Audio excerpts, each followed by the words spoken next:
can tell by the... Good evening, everyone. Zac and Michael here, ready to chat all things market related. Very excited. The market is bonkers. We're going to be talking about buying in this market, selling in the market, and our predictions for 2022. Beautiful.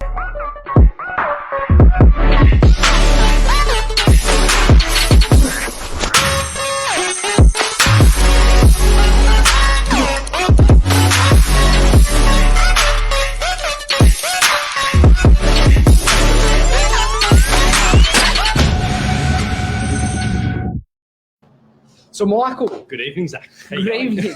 I'm good. How about you? Doing well. That's beautiful, mate. So, look, I'll jump straight into it. If I was a buyer just now entering the market, what's going on in the Northern Beaches? It's been a really interesting year. And look, we're not at the end of the year yet, but reflecting from it, when we think about at the start of 2020, when all the COVID debacle hit, how that all progressed, and then this year as well with all the growth that we've had, it's been really interesting and really daunting, especially for a lot of buyers as well, where you've thought maybe should I jump into the market, or maybe it's too hot, I should wait for it to cool off a bit. And for a lot of suburbs, we've seen 50% growth with houses, 30% growth with units. Like, it's been a really, really big year. So today what we want to talk about is obviously the market's crash hot at the moment. And we're going to talk about if you're buying in this market, what you can do as a buyer. If you're selling in this market, what you can do as a seller. And also, we're just going to discuss basically a bit of information about what we think also might lead on next year as well. But in regards to buying in the market, a lot of buyers at the moment, especially if you're jumping fresh into the market as well, it can be really scary. We go, what do I actually need to do? All I'm seeing is all these properties selling crazy over guides, and basically where you go, how do I jump in, and am I doing the right thing here? So, and the nice thing is Zac and I speak with a lot of buyers every single day, and we're sort of coaching a lot of people through it also. And one big thing I've found is you've got to make sure, first of all, you've got to have some good people in your corner. So 100%. Whether it's your mum, your dad who've bought before, whether it's a friend or a cousin Johnny around the corner, chatting to your neighbours, brokers, solicitors, all the trusted people in your community, just reach out and literally pick their brains about anything that you might be curious or a little bit unfamiliar with. Yeah, exactly. So you've got to have some good people in your corner first. Make sure you're well versed in it. And then the second thing is, when you're looking at a property, the key is you want to be well researched. So what I'm finding is, and from the discussions I'm having with people, an agent might be guiding X amount, and in this market, I've noticed it hasn't sometimes meant a whole lot, where a property might sell well and truly above guide, or maybe around the guide, but you just don't know. Best thing to do is don't worry about necessarily what the guide is. Look at what the property sold, other properties have sold for. So look at all your comparable sales. Look at basically other similar properties in the market, because then you can make your own educated decision and go, look, I think it's worth X amount. So therefore, put a strong offer and around that sort of ballpark. 100%. Look at it that way. But also, if there is you and another buyer on the same property and you're both seeing value at the exact same mark, but you're afraid if you go in higher than the other offer maker, you're afraid of overpaying. Yeah. Traditionally in Northern Beaches, overpaying doesn't really exist.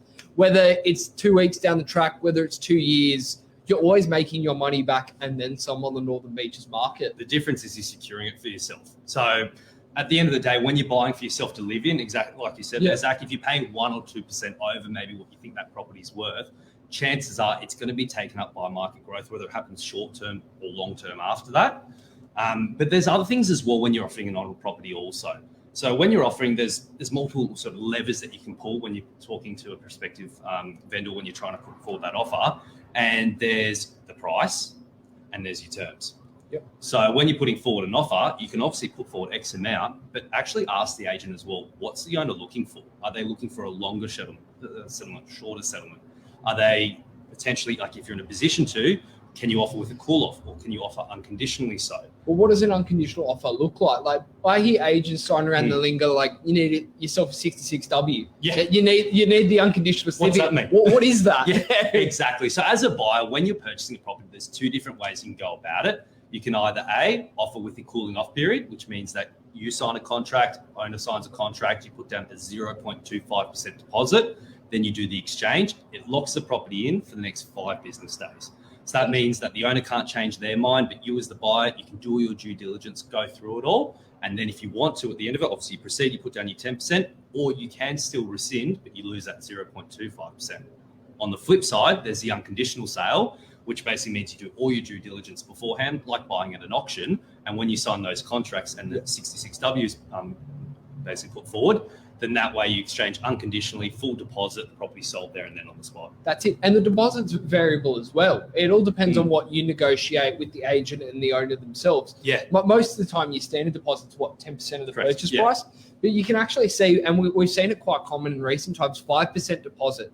As the sale prices go up, it's a bit hard to always have your hand on 300 grand to go. So you can negotiate a 5% deposit in there as well. Especially if you've got a good broker and you don't need as much from the bank as well. So the other side of things also, so when you're putting forward an offer, our best suggestion is, first of all, you want to move quick in this market. So like we said, you got to make sure you have those good people in your corner so you're ready to pull that trigger.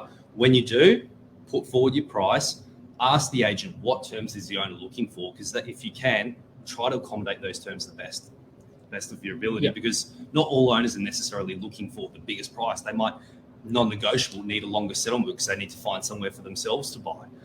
There's all these other things as well that you can try and sort of prop up your offer to make it more enticing for the owner. Yeah, exactly. And we're seeing it more and more with the uncertainty as we were leading into the Christmas period. A lot of people, when we were selling kind of a couple of months ago, a lot of people just wanted that security that, yes, they'll be in a new home for Christmas, but they haven't found that new home yet. Like, yes, they want to sell, they want to take advantage, but they're not sure where to go. So settlement is actually a very fluid set date. Like even when you're in discussions, that date can sometimes vary a couple of days. Yeah, exactly. And this will sort of lead into also selling this market as well, because what we're finding now is, well, the market's changed a lot over the past sort of, let's say, 4 weeks. Every single month so far this year has brought a new type of market to it. Yeah. And this past month, there's been a big change as well, particularly with the amount of properties coming onto the market.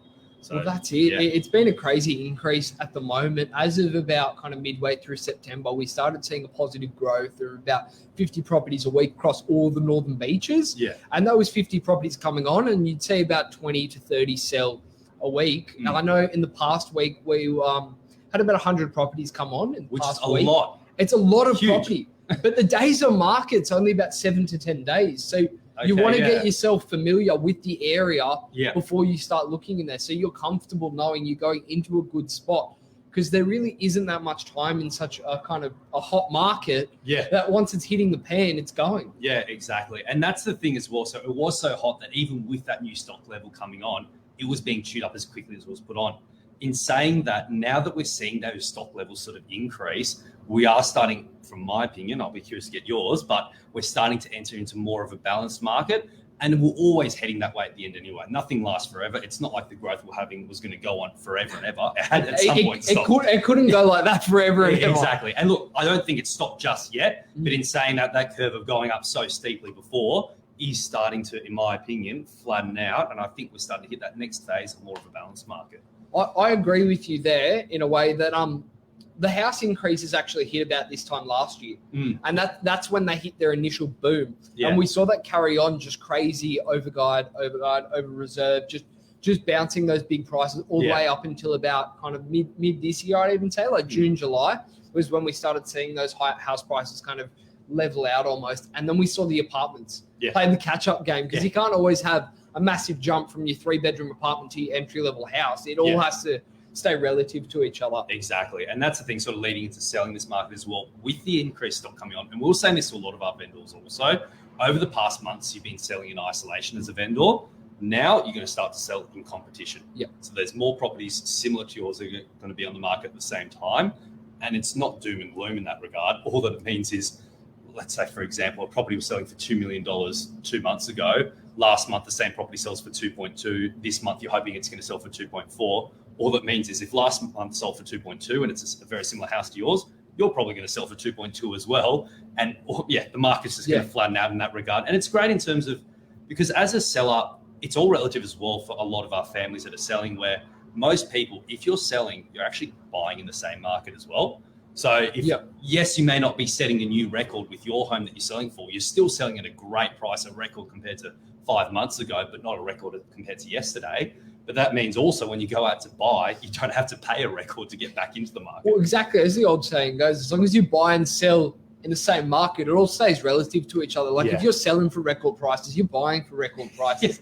You can't, it's a bit of a gamble, and sometimes it's too much of a gamble. You try to sell at the peak and then you hold on until it drops. But Northern Beaches markets proved it time and time again. It doesn't ever truly drop.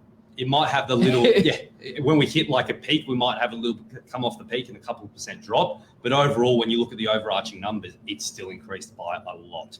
And that's the thing. So when you're selling there, you want to make sure you're buying and selling the same market. In saying that, I've noticed that a lot of our investor clients are actually coming to the market now as well. And I think that started that push for all the stock coming on, because investors before going, well, it's great, my property's going up in value. Now that more stocks starting to come on, it's almost like a self-fulfilling prophecy. The market's hit its peak, therefore I should sell, which also forces the peak to happen because it can't go up because all the stock's coming on. So it's very interesting that all those investors are selling.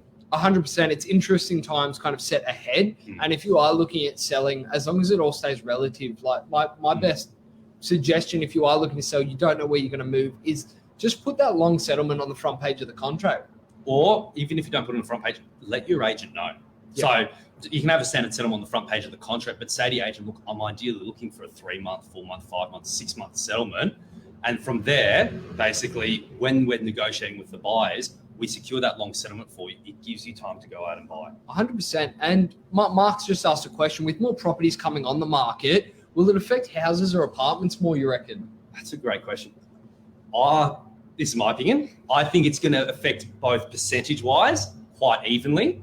I think like in any market, the run-of-the-mill stock standard homes, stock standard apartments, for example, like your bread and butter 2-bedroom units in DY or your sort of entry-level homes, they're always the ones that seem to boom the hardest or potentially bust the hardest.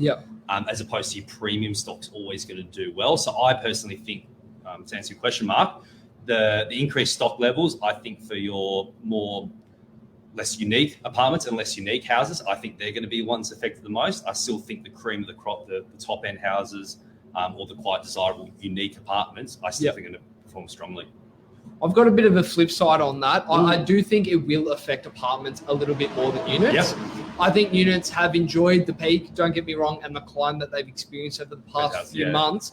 But especially for buyers looking to jump into the market, I don't feel like entry-level apartments are at that stage of being $1 million yet. And I do think an influx of stock, especially if you're looking at a suburb like DY, very apartment heavy. You're looking at a suburb similar to Freshwater, and some of those pockets, it's very apartment heavy. And they're all nearly mirror images of each other at that as well.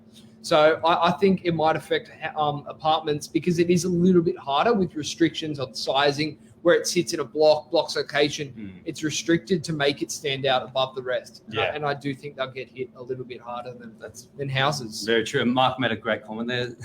Zach's mum's watching and wants to know how she made such a beautiful boy. So my mum always has a saying that 2 wrongs do make a right, and that's how I got made. Well, you are a great-looking chap, Zach. Thank you. Matt, you're so bad yourself. Helen and John did a great job.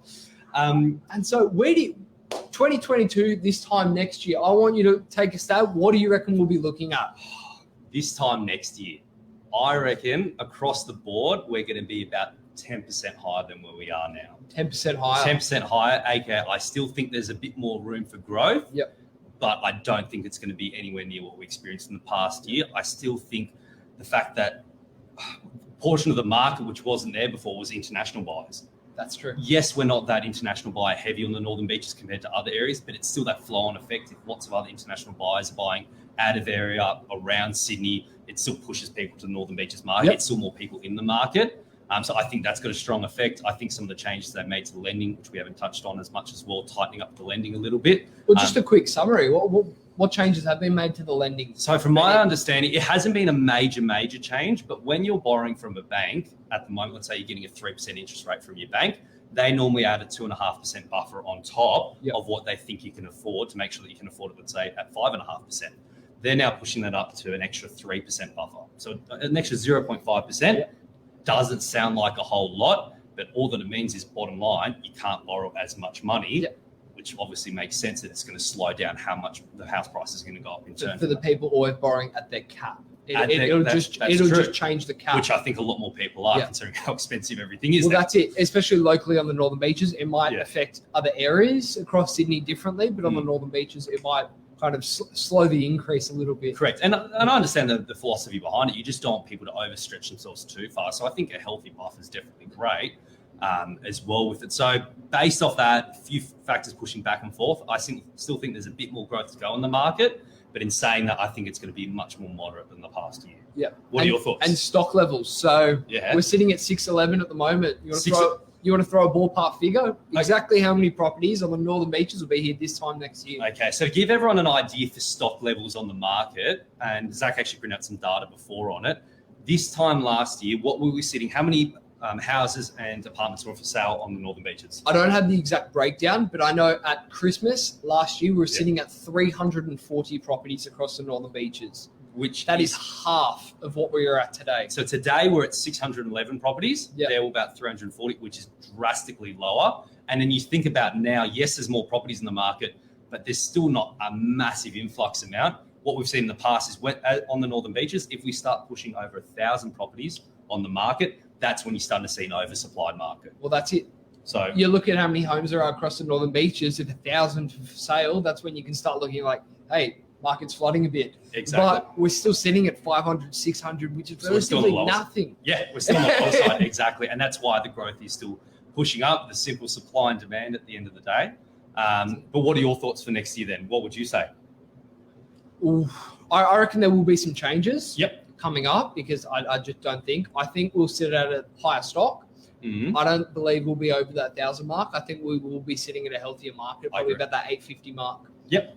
Anywhere in between that 800 to 850 mark with some new developments finishing up as well. Just in DY locally, you've got kind of the new one up in Havana and Del Mar behind us, which just sold out. Yeah. You might see some resales and people trying to flip for profits. That's true. I do think we'll see an increase in stock. Yeah, because when you think about it, like a great example, the Meriton Lighthouse building in DY, when a lot of those were selling from 2017 onwards off the plan, some of those prices people thought at the time were massive, like big premiums to the market. Well, they were big prices at the time. They were big prices, and people thought, oh, if I'm buying at this premium price for the market, I'm really restricting my capital growth here. Well, that's it. And it was off the plan. It was off as well. They couldn't see it. They couldn't feel it. And they were like, this seems like a little bit too much money. Yeah, and this is a great example of it because the past 2 years, they probably were relatively neutral to where people bought them. This year, however, the premiums I'm seeing some of these apartments for, some of our clients who bought in there like 3-bedders, 1.2, 1.3 million they bought for, and now transacting closer to $2 million. And that's all happened in the space. Well, that's it. You look at the entry-level 1-bedders, even if you're going off percentage, they were selling for what, low sevens, mid sevens? Yes, yep. Now the entry-level 1-bedders in Meriton are selling 900,000 just over. Which is just, like, it's just nuts. It's big money. So when you think about that, like, it just shows that when you're purchasing a property, as long as the property is not going to fall down, yes, some property purchases are better than others, but being in the market full stop, and as long as you can hold through the bad times, the good times will be ahead. Whether it's 1 month down the track, whether it's 1 year, 10 years, 20 years, the longer you can hold, the more you're going to insulate yourself against any house drops or booms, and you're going to do well and make money. 100%. I agree with you. So those are our kind of hot tips for the market and a bit of these crazy times that we're going through. Our thoughts. But guys, any questions on it as well, please feel free to pop it through. We're happy to answer any questions afterwards also. And then, well, that's it. We're both contactable every time, as the age 24/7. As the age-old saying goes, we never sleep here at Novak. So that's it. Feel free to reach out at any time. And in the meantime, enjoy your evenings. Awesome. Thanks, guys. Thanks. See ya.